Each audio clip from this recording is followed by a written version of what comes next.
Halo teman-teman, kembali lagi bersama saya Rio Ginting di channel tutorial kunci gitar lagu Karo. Pada video kali ini saya akan membuat tutorial kunci gitar lagu Karo yang judulnya Kurmak Sampai Rakit. Oke, sebelum saya mulai saya akan kasih tahu kunci-kunci apa aja yang akan kita pakai pada lagu ini. Yang pertama itu ada kunci G, kunci B minor, kunci C, kunci D, dan kunci E minor.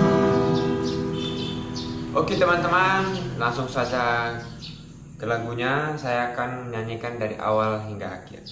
Seperti biasa teman-teman, jangan fokus ke suara saya tapi fokus ke kunci gitar saja. Oke, langsung saja kita mulai.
Oke teman-teman, jadi seperti itu aja kunci gitarnya.